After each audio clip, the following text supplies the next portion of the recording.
Hi, everyone. Thank you so much for joining me. My name is Ginger Pierce, and I'm a travel professional with Marvelous Mouse Travels.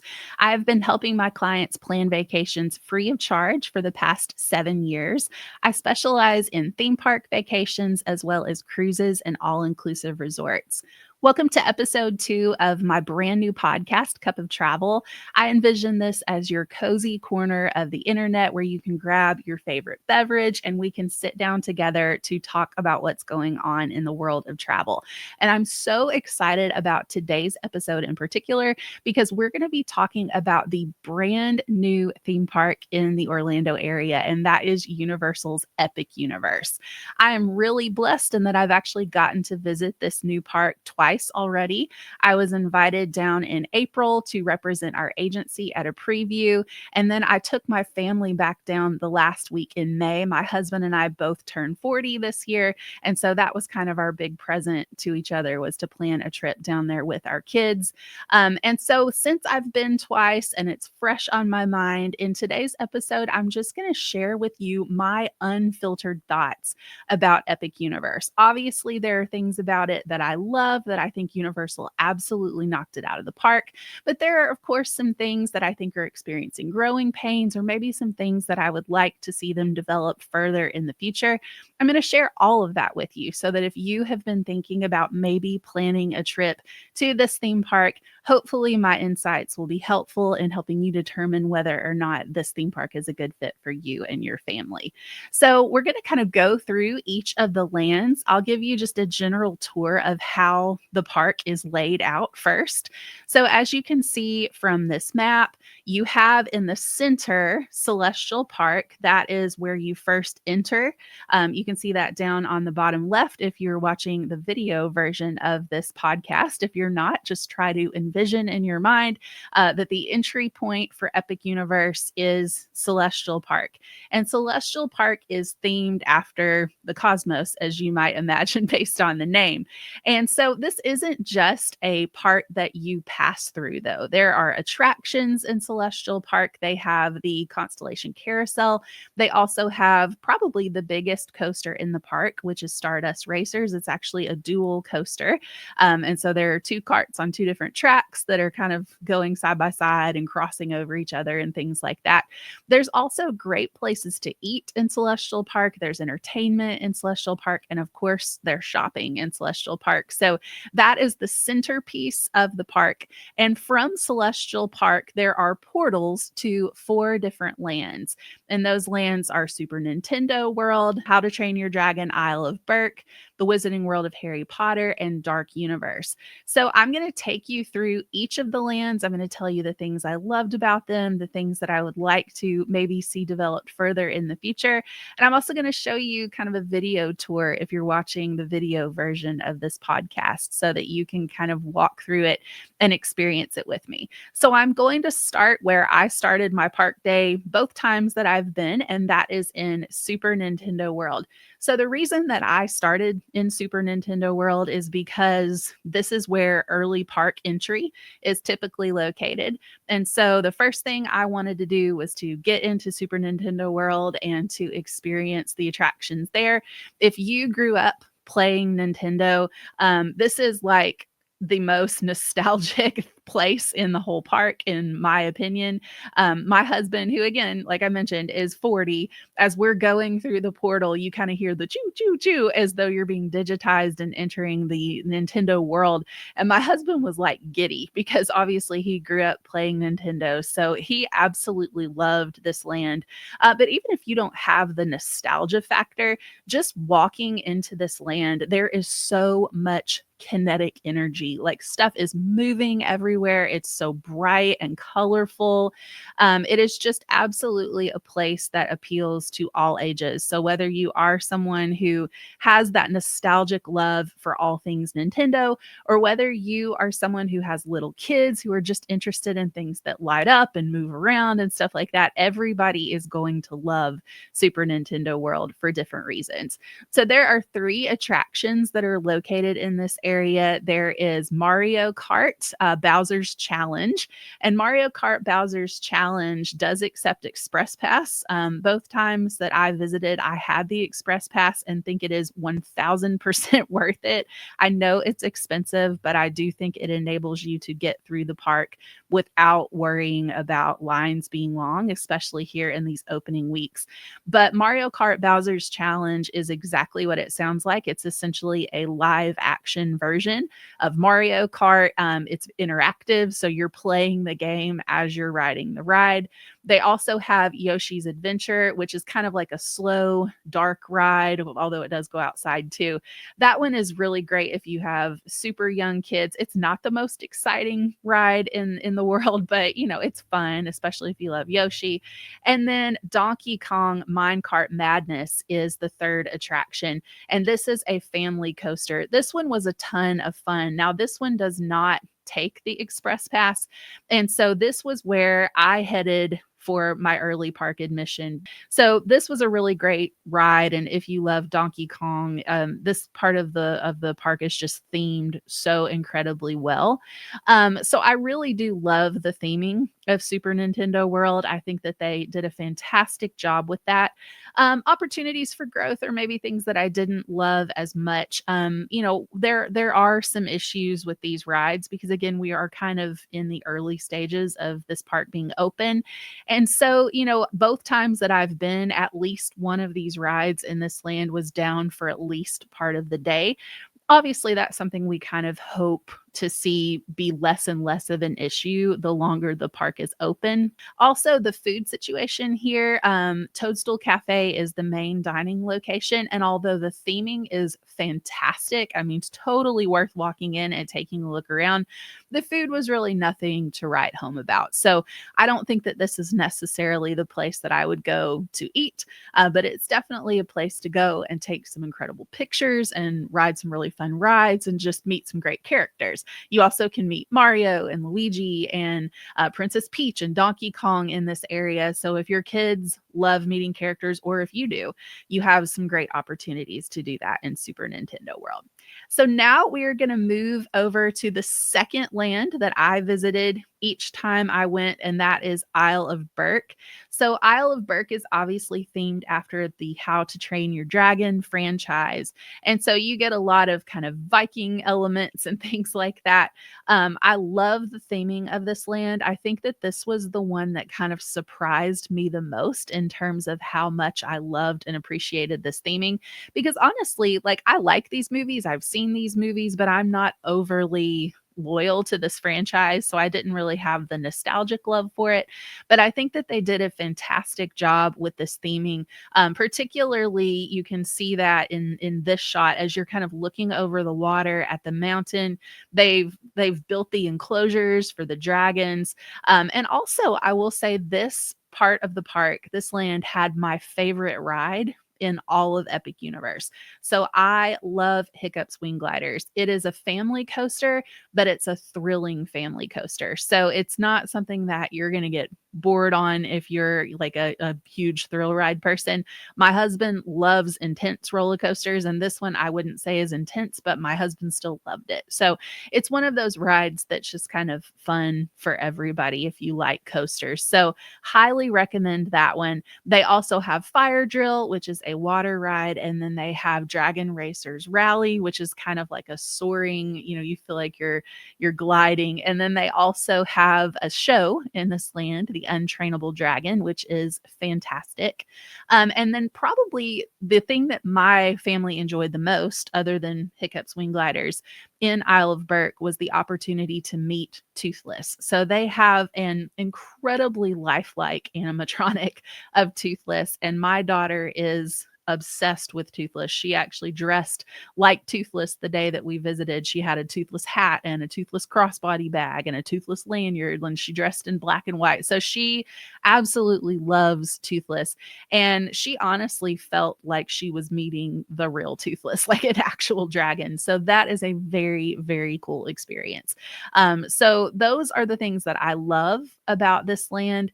The things that, maybe were not my favorite. This is another one where the food, the quick service location here, although I really liked it, it's not going to be the most kid-friendly option that there is. It's the mead hall, and it's absolutely beautifully themed. Like, you genuinely feel like you've stepped into the movie when you walk into the mead hall.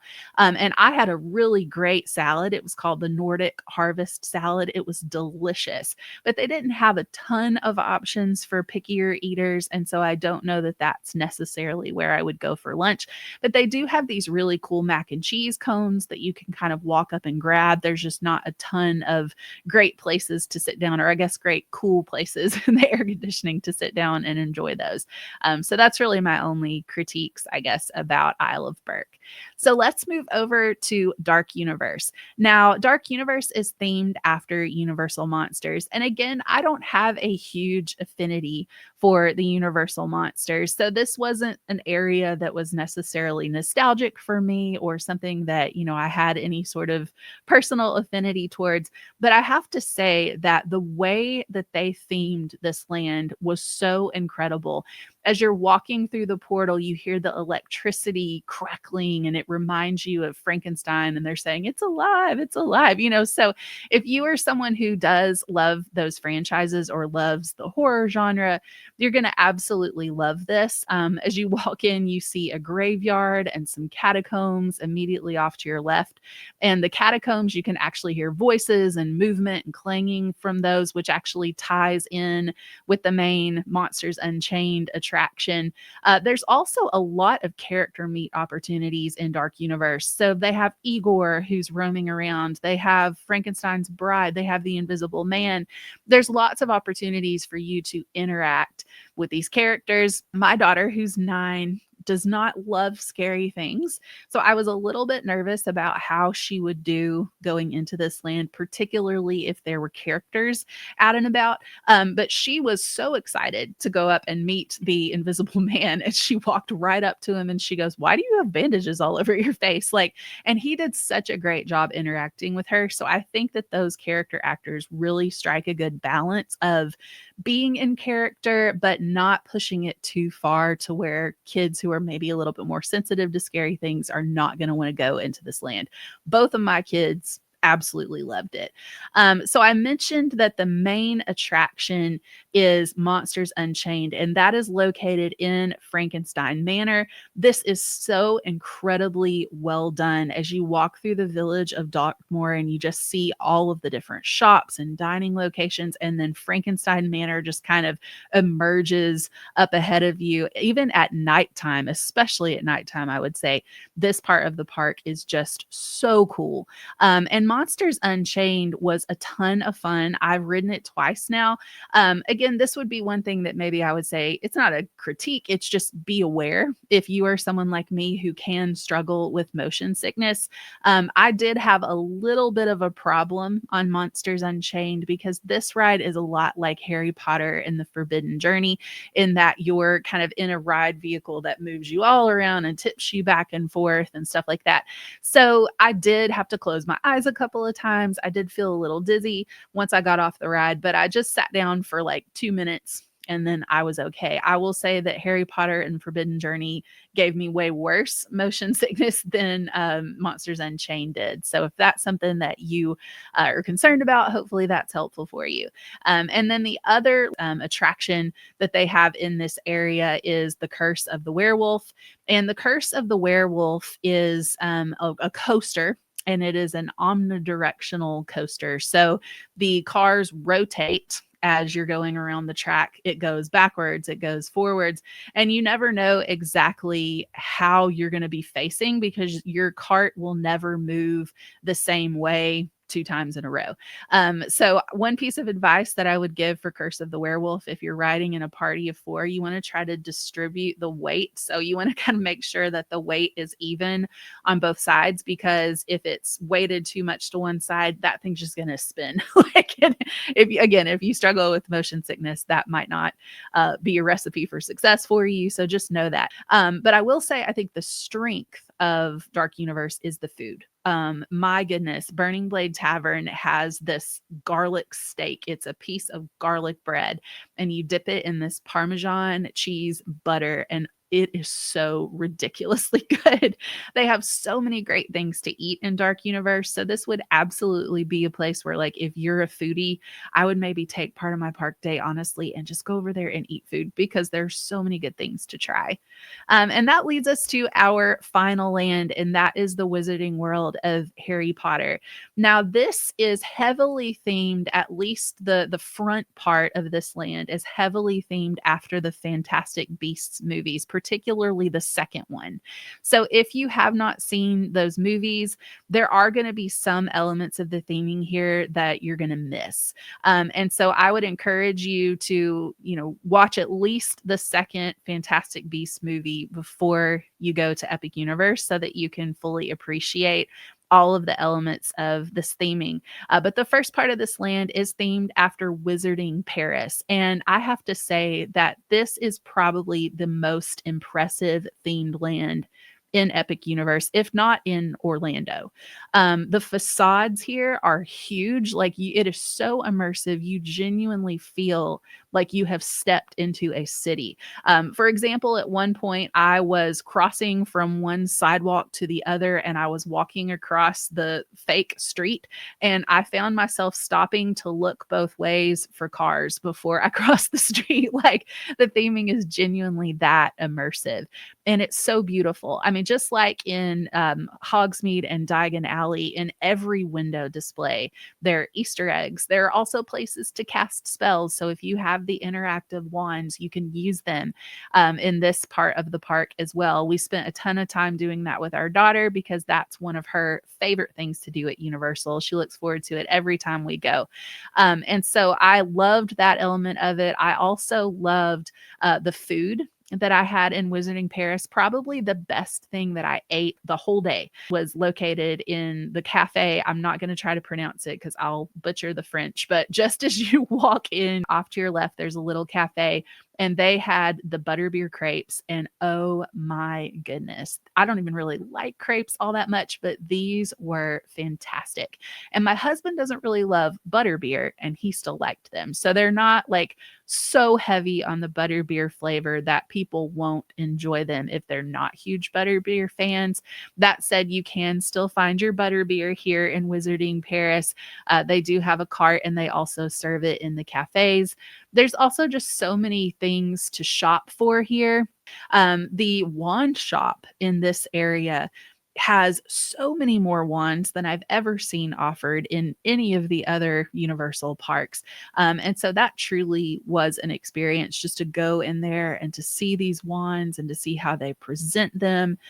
It was just really, really cool. And the Ministry of Magic is the only ride that is located in this particular land.